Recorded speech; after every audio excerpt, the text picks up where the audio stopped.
इस्लाम की ताकत देखिए, उस देश के राष्ट्रपति भी मस्जिद पहुंच गए जिस देश में मस्जिद शहीद की जाती आई हैं।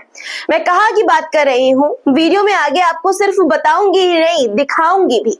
दोस्तों, गजा के हालात बहुत खराब हैं। अब इस्राइल गजा में कैसे कहर बरसा रहा है ये भी आपको बताऊंगी। संयुक्त राष्ट्र एजेंसी की नई रिपोर्ट में गजा को लेकर क्या नया खुलासा किया गया है, क्या भयानक दावा किया गया है, कौन सी ऐसी बात कही गई है, ये भी मैं आपको बताऊंगी। सीरिया में बशर अल असद की सत्ता के खात्मे के बाद क्यों अब जंग खत्म नहीं हुई है, इस पर भी बात करेंगे। सीरिया में असद के पतन के बावजूद क्या हिजबुल्लाह रेजिस्टेंस ग्रुप मजबूत स्थिति में है, इस सवाल का जवाब भी आपको दूंगी। हुती ने अमेरिका और इस्राइल की साजिशों के खिलाफ क्या चेतावनी दी है और मुस्लिम दुनिया के खिलाफ कौन सी साजिश का पर्दाफाश किया है, ये भी बताऊंगी। इस्राइल ने सीरिया में कब्जा कर किस तरह से ईरान के परमाणु ठिकानों पर हमला करने की तैयारी कर ली है, प्लानिंग बना ली है, ये भी आपको बताऊंगी दोस्तों। और क्या 20 जनवरी 2025 को गजा में शांति आएगी, खत्म हो जाएगा संघर्ष, इस सवाल का जवाब भी आपको दूंगी और ये सवाल क्यों उठा है ये भी बताऊंगी। इसलिए पूरा वीडियो जरूर देखिएगा। और दोस्तों, अगर अभी तक आपने वीडियो को लाइक नहीं किया है तो सबसे पहले हर रोज की तरह आपसे गुजारिश करना चाहती हूँ कि वीडियो को लाइक कर दीजिए, उसके बाद वीडियो देखना शुरू करिए दोस्तों। और कमेंट बॉक्स में अपने नाम के साथ जहां से आप हमारा ये वीडियो देख रहे हैं वहां का नाम जरूर लिखा करिए। कमेंट आप लोग करते रही हैं, वीडियो पर अपनी राय भी जरूर लिखा करिए दोस्तों। आपके कमेंट से कमेंट पढ़कर बहुत अच्छा लगता है, इसलिए कमेंट जरूर किया करिए। चलिए अब शुरू करते हैं आज का वीडियो। द लाइव टीवी, सच सबसे आगे। आदाब दोस्तों, मेरा नाम है मिसबा खान और आप मुझे द लाइव टीवी पर देख रहे हैं।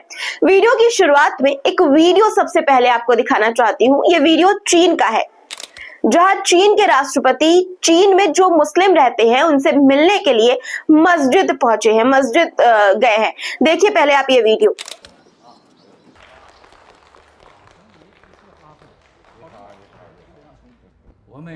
दोस्तों, याद है ना, चीन वही देश है जहां पर मस्जिदों को तोड़ने की बात सामने आती है, लेकिन ये वीडियो चीन के राष्ट्रपति का इस वक्त सोशल मीडिया पर खूब सुर्खियां बटोर रहा है, वायरल हो रहा है। और ये वीडियो ये बताता है दोस्तों कि आजकल हर देश को इस्लामिक दुनिया की सहानुभूति की जरूरत है और बिना इस सहानुभूति के देश खुद को अलग थलग महसूस करते हैं। इस वीडियो को शेयर करने वाले मोमिन ने भी कुछ इसी तरह की बात लिखी है दोस्तों। वो लिखते हैं कि आज हर देश को इस्लामिक वर्ल्ड की सहानुभूति चाहिए, बिना इस्लामिक सहानुभूति के देश स्वयं को अलग थलग पाते हैं। रशिया के राष्ट्रपति के बाद पेश है चीनी राष्ट्रपति, जो मस्जिद में पूरे एहतराम के साथ देखे जा सकते हैं। इस वीडियो पर कुछ लोग ये भी अब लिख रहे हैं कि लेकिन प्रोपेगेंडा ऐसा फैलाया जाता है कि चाइना में मस्जिदों को तोड़ दिया गया। इस प्रोपेगेंडा के पीछे पश्चिम है, यानी कि पश्चिम देश है जिनको चीन की बढ़ती हुई सैन्य ताकत हजम नहीं होती। अब इस वीडियो पर और इस बात पर आपकी क्या राय है, कमेंट में अपनी राय जरूर लिखिएगा दोस्तों। अब हम बढ़ते हैं अगली खबर की ओर। दोस्तों, गजा पट्टी में हालात बहुत नाजुक हैं। शुरुआत में जब गजा पर हमले हुए तो लोगों ने खूब आवाजें उठाई, वीडियो शेयर किया, लेकिन अब मुझे गजा के लोगों के लिए उठ रही आवाज वक्त के साथ कम होती हुई नजर आ रही है और इसराइल का कहर बढ़ता हुआ नजर आ रहा है। जो खबर मैं आपको बताने जा रही हूँ उसके बाद भी अगर आपने गजा के लोगों के लिए फिर से दोस्तों पहले की तरह आवाज नहीं उठाई, आवाज बुलंद करना शुरू नहीं किया, तो अफसोस, शायद गजा में लोग ही ना बचे और इसराइल अपने मंसूबों में कामयाब हो जाए गजा पर कब्जा करने के और वहां के लोगों को मिटाने के। खबर क्या है ये बताने से पहले मैं आपको एक वीडियो दिखाना चाहती हूँ जो गजा से आया है दोस्तों। गजा में अब ये एक आम दृश्य बन चुका है जो आप स्क्रीन पर देख रहे हैं, जहां विस्थापित फिलिस्तीनी लोग सूप किचन से अपना हिस्सा लेने के लिए कतार में खड़े हुए हैं, लंबी कतार में खड़े हुए हैं। खाद्य संकट यानी कि दोस्तों खाने पीने का संकट और अकाल की वजह से गजा के लोगों को बेहद कठिनाइयों का सामना इस वक्त करना पड़ रहा है। लोग थोड़ा सा खाना लेकर जिंदा रहना चाहते हैं और इस बीच इन्हीं लोगों पर दोस्तों इसराइल हमले कर रहा है। खबर क्या है अब ये सुन लीजिए। इसराइल अब मदद काफिले पर हमला कर रहा है दोस्तों। जो लोग गजा में मदद ले रहे हैं और जो लोग मदद कर रहे हैं वहां के लोगों की अब उन पर भी भयानक बमबारी की जा रही है। गुरुवार की सुबह दक्षिणी गजा के खान यूनिस के करीब इस्राएली ड्रोन हमले ने मदद के एक काफिले को निशाना बनाया। इस हमले में कम से कम 15 लोग शहीद हो गए, जिनमें कई मददगार और सुरक्षा गार्ड शामिल थे। 30 से ज्यादा लोग जख्मी हुए, जिनमें से कुछ की हालत बेहद नाजुक है। चश्मदीदों और स्थानीय मीडिया की रिपोर्ट्स के मुताबिक दोस्तों, जो लोग शहीद हुए उनमें से कई वो थे जो मदद के सामान की हिफाजत कर रहे थे ताकि लूटपाट और अफरा तफरी से बचा जा सके, लेकिन इस्राएली फौज ने इन गार्ड्स को हमास समर्थक मानकर उन पर हमला कर दिया। नासिर बनात नाम के एक शख्स, जिनके बेटे और दामाद इस हमले में शहीद हुए हैं, उनका यह कहना है कि इस्राएली सेना ये सब इसलिए करती है ताकि लोग भूख से मजबूर होकर एक दूसरे से लड़े और अव्यवस्था बनी रहे। गजा में हालात इस कदर खराब हो चुके हैं दोस्तों कि हर रोज दर्जनों मासूमों की जान ली जा रही है। अल जजीरा की रिपोर्ट के मुताबिक गुरुवार को ही गजा सिटी में एक रिहायशी इमारत पर हमले में कई बच्चे समेत 6 लोग शहीद हो गए। वहीं नुसरात शरणार्थी कैंप में बमबारी में मरने वाले यानी शहीद होने वालों की तादाद 13 तक पहुंच गई है दोस्तों। अल नुसरत शरणार्थी कैंप में इस्राएली हवाई हमले के बाद की तस्वीरें भी सामने आई हैं, जो कि आप स्क्रीन पर देख पा रहे होंगे। इन हमलों ने आवासीय इमारतों को पूरी तरह से तबाह कर दिया है। नेतन्याहू गजा में हमला तो करवा ही रहा है दोस्तों, और अब वहां के लोगों को भूख से तड़पाना चाहता है, तोड़ना चाहता है, मारना चाहता है। भूख से बेहाल गजा के लोगों पर संयुक्त राष्ट्र की नई रिपोर्ट ने एक डरावनी तस्वीर पेश की है। यूएन बैग्ड रिपोर्ट बताती है कि नवंबर 2024 से अप्रैल 2025 के बीच गजा की 90% आबादी भूखमरी के कगार पर होगी। लगभग 2 मिलियन लोग खतरे में हैं। इनमें 3,45,000 लोग कैटास्ट्रोफी यानी कि भयानक भूखमरी झेल रहे हैं, जबकि 8,76,000 लोग इमरजेंसी हालात में हैं। ये हालात इसलिए होंगे क्योंकि मदद इन तक पहुंच नहीं पा रही है। संयुक्त राष्ट्र की एजेंसी UNRWA की रिपोर्ट के मुताबिक गजा में खाने पीने की सुरक्षा यानी कि फूड सिक्योरिटी पूरी तरह से टूट रही है, जिससे वहां के लोग गहरी मायूसी और बेबसी की हालात में जा चुके हैं।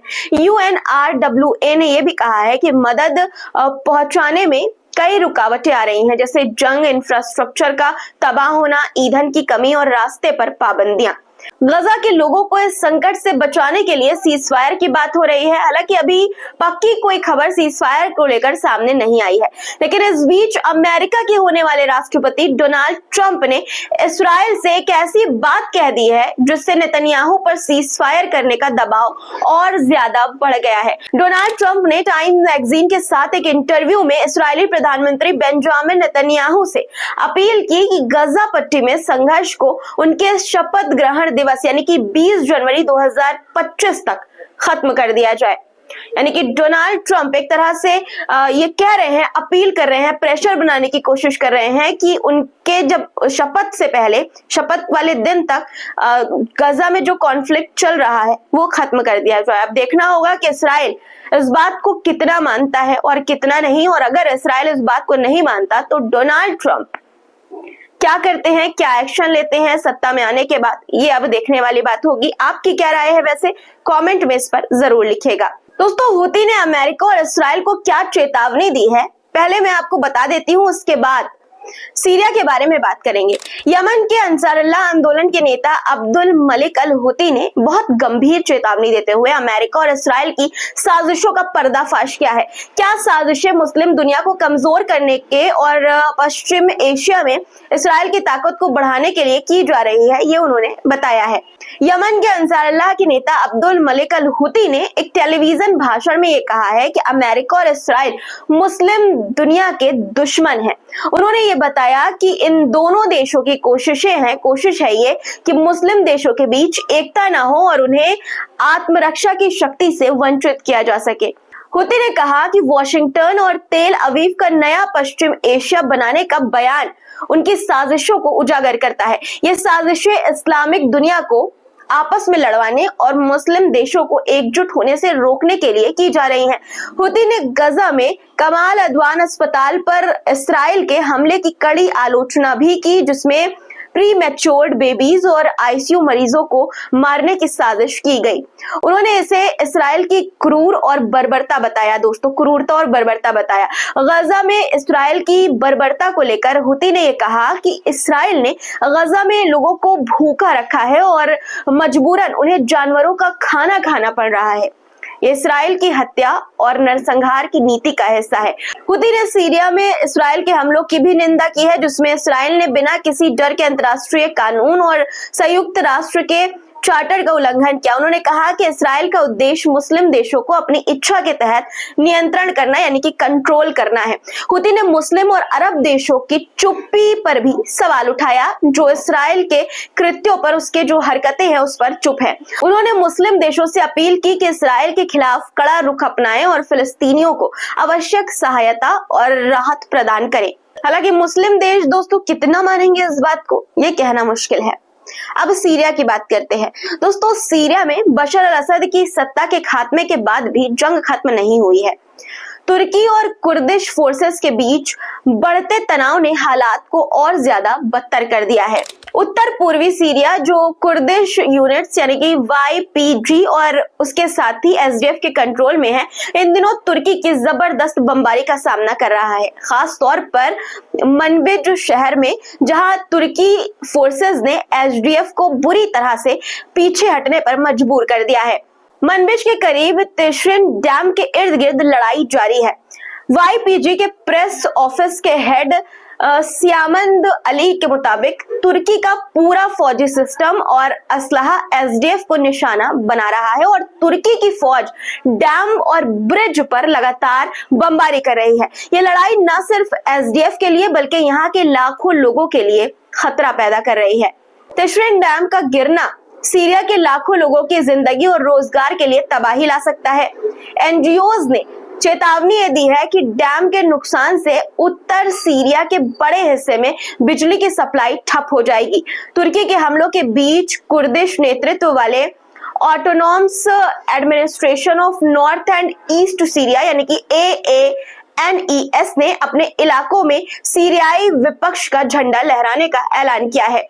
उन्होंने एक बयान में कहा कि ये झंडा सीरियाई जनता की जीत और जुल्मी निजाम के खात्मे का सबूत है। सालों तक YPG और सीरियाई विपक्ष के बीच ताल्लुकात कश्मकश भरे रहे हैं, लेकिन बशर अल असद के हटने के बाद YPG की क़ियादत ने दमिश्क के नए निजाम के साथ काम करने की रजामंदी जाहिर की है। उन्होंने दमिश्क में यानी नई सरकार के साथ मिलकर काम करने की पेशकश की है। SDF के नेतृत्व ने साफ किया है कि वो सभी पक्षों के साथ काम करने को तैयार है। यहाँ तक कि उन्होंने तुर्की से भी बातचीत की कोशिश की, लेकिन सफलता नहीं मिली। दूसरी तरफ तुर्की इस मौके का फायदा उठाकर ज्यादा से ज्यादा जमीन पर कब्जा करना चाहता है। तुर्की के खुफिया चीफ इब्राहिम कालिन को दमिश्क में देखा गया, जिससे इलाके की सियासत और ज्यादा पेचीदा हो गई है। तुर्की के अलावा दक्षिणी सीरिया में इस्राइल की हरकतें भी सीरिया के बदलाव के रास्ते में बड़ी रुकावट बन सकती हैं। जर्मनी की विदेश मंत्री अनालेना बेयरबॉक ने भी ये कहा है कि सीरिया का ये ट्रांजिशन बाहरी ताकतों की वजह से खतरे में पड़ सकता है। वहीं सियामंद अली का ये कहना है कि ये वक्त सीरिया के लिए बेहद नाजुक है। तुर्की SDF और कुर्द प्रशासन को कमजोर करने के लिए हर मुमकिन कोशिश कर रहा है। सीरिया के जो हालात है उससे रेजिस्टेंस ग्रुप पर क्या असर हुआ है, हिजबुल्लाह और बाकी रेजिस्टेंस ग्रुप्स कमजोर हुए हैं या नहीं, इस पर अब बात करते हैं। इसके लिए थोड़ा डिटेल में जाना होगा, फ्लैशबैक में भी जाना होगा। दोस्तों देखिए, 2013 और 2015 में हिजबुल्लाह के शहीद नेता सैयद हसन नसरल्लाह ने अरब और मुस्लिम दुनिया को याद दिलाया था कि अगर दमिश्क गिरता है तो पूरे प्रतिरोध धारा का अस्तित्व भी खतरे में आ जाएगा। और आज जब सीरिया का शासन गिर चुका है तो यह सवाल उठता है कि प्रतिरोध की धारा अब कहां खड़ी है। जब असद सरकार को गिराने की कोशिश तेज हुई तो अमेरिका, इस्राइल और तुर्की ने मिलकर एक साजिश रची थी। उनका लक्ष्य था या तो सीरिया के राष्ट्रपति बशर अल असद को ज़योनी शासन से संबंध स्थापित करने पर मजबूर करना या फिर उन्हें सत्ता से हटा देना, उखाड़ कर फेंक देना। तुर्की ने अपनी शर्तें रखी थी, जिनमें सीरिया के उत्तरी इलाकों में अपनी सैन्य उपस्थिति की स्वीकृति और इस्कंदरून जैसे इलाकों पर अधिग्रहण शामिल था। जब इन मांगों को अस्वीकार किया गया सीरिया के द्वारा, तो विद्रोह का रास्ता खोला गया।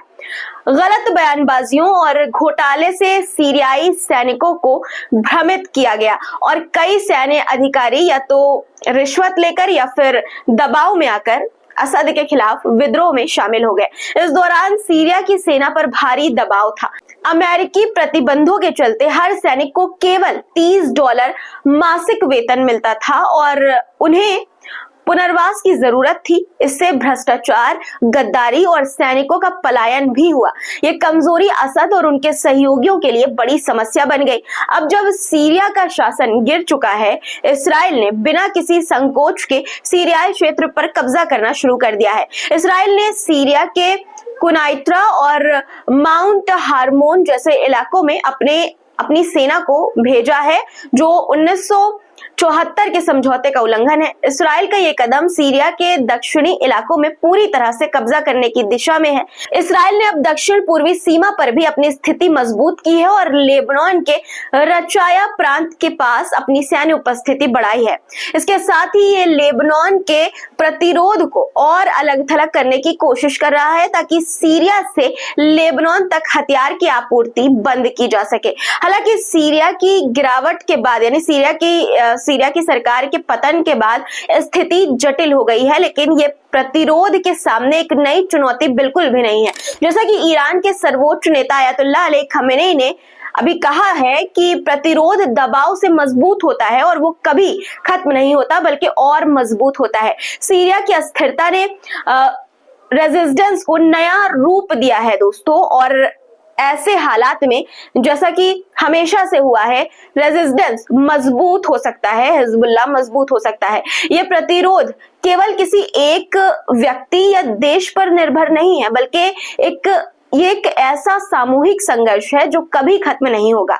हिजबुल्लाह और अन्य रेजिस्टेंस समूह ग्रुप्स अब इस नए संघर्ष में और अधिक मजबूती से खड़े हैं। सीरिया में असद सरकार के पतन के बाद दोस्तों, इस्राइल ने लगभग 500 एयर स्ट्राइक की है, जिसमें उसने महत्वपूर्ण नागरिक और सैन्य ढांचों को निशाना बनाया। इस्राइल ने सीरिया और लेबनान सीमा के पास वादी हन्ना पर भी एयर स्ट्राइक की। इसके साथ ही इस्राइल ने गोलान हाइट्स के नजदीक एक बफर जोन में अपनी फौजें भेज दी है, जो 1974 के समझौते का उल्लंघन है। लगातार मैं आपको बता रही हूँ। खबर यह भी है कि इस्राएली सेना सीरिया में और भी ज्यादा अंदर घुस गई है और संयुक्त राष्ट्र शांति सेना के काम में बाधा डाल रही है। और दूसरी तरफ इस्राइल अब ईरान के परमाणु ठिकानों पर हमला करने की फिराक में है दोस्तों, और यह हमला सीरिया के आसमान पर कब्जा करके किया जाएगा। पहले आप ये रिपोर्ट देखिए, जिसमें ये बताया गया है कि इस्राइल डिफेंस फोर्स यानी कि IDF ने सीरिया के खिलाफ अपने ऑपरेशन द स्क्वाड ऑफ बशान के तहत सीरियाई सेना का 86% एयर डिफेंस सिस्टम तबाह कर दिया। इस ऑपरेशन में 107 कंपोनेंट्स और 47 रडार को तबाह किया गया है। इससे पहले रविवार और सोमवार को इस्राइल ने सीरियाई एयरबेस और हथियारों के डिपो को निशाना बनाया था। इन हमलों में सीरिया के 15 नौसैनिक जहाज तबाह हो गए थे। इन हमलों के लिए इस्राइल ने 1800 यानी कि 1800 से ज्यादा हथियारों का इस्तेमाल किया था। अब सीरिया के आसमान में इस्राइल का नियंत्रण है, उसका कंट्रोल है, और इसकी एयरफोर्स ने ईरान में, यानी कि इस्राइल के एयरफोर्स ने ईरान में परमाणु ठिकानों पर हमले की तैयारी शुरू कर दी है। गुरुवार को इस्राइली अधिकारियों ने यह बताया कि पश्चिमी एशिया में ईरान समर्थित विद्रोही गुटों के कमजोर पड़ने के बाद उनके परमाणु ठिकानों पर हमले के लिए यह सही समय है। सैन्य अधिकारी सही मौके की तलाश में है। IDF के अधिकारियों का यह मानना है कि लेबनान में हिजबुल्लाह के कमजोर पड़ने और सीरिया में असद सरकार के पतन के बाद ईरान अकेला पड़ गया है। ऐसे में वो अपने परमाणु कार्यक्रम को आगे बढ़ा सकता है, साथ ही अपनी क्षमता को बढ़ाने के लिए परमाणु बम भी बना सकता है।